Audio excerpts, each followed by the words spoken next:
Face à la crise sociopolitique et à la montée des frustrations au Togo, l'Église méthodiste du Togo, EMT, et l'Église évangélique luthérienne du Togo, ELT, appellent, dans un message commun, les autorités et le peuple togolais à rechercher la justice, à défendre les plus vulnérables, et à rejeter toute forme de violence. Enracinée dans la foi chrétienne et les valeurs humanistes, elle plaide pour des mesures de clémence, un retour à l'équité sociale, et une lutte rigoureuse contre la corruption et l'impunité. Lecture. Appel pastoral de l'Église méthodiste du Togo EMT et de l'Église évangélique luthérienne du Togo ELT. Au peuple appelé méthodiste du Togo et dans la diaspora. Aux communautés évangéliques luthériennes du Togo et de la diaspora. Aux femmes et aux hommes épris de paix et de justice.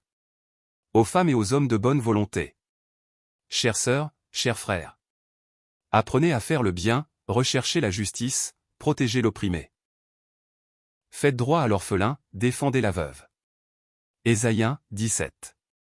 Nous entreprenons de vous écrire après un moment d'écoute, d'analyse, de réflexion et surtout de prière sur les événements sociopolitiques que nous traversons actuellement dans notre pays le Togo.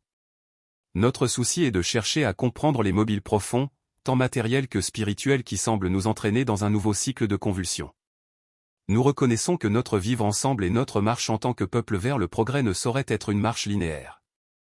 En effet, l'historiographie biblique nous renseigne que l'installation du peuple d'Israël à Canaan a été le résultat de beaucoup de pérégrinations, d'hésitations, d'incompréhension et de frustration dans l'atteinte des objectifs.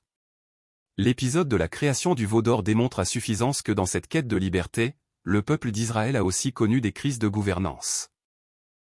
La situation qui se présente devant nous aujourd'hui est donc le fruit de frustration, de découragement, d'attentes non comblées et de perte d'espérance devant un avenir incertain et obtus.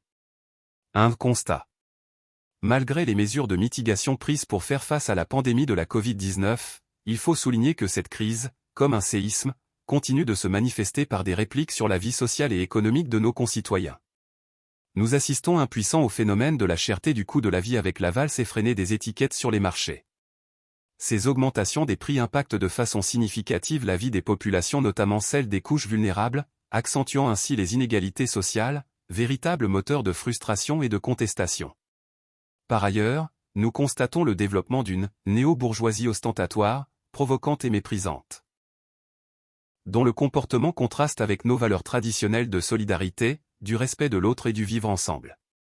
À cela, viennent s'ajouter un sentiment d'impunité et une corruption matérielle.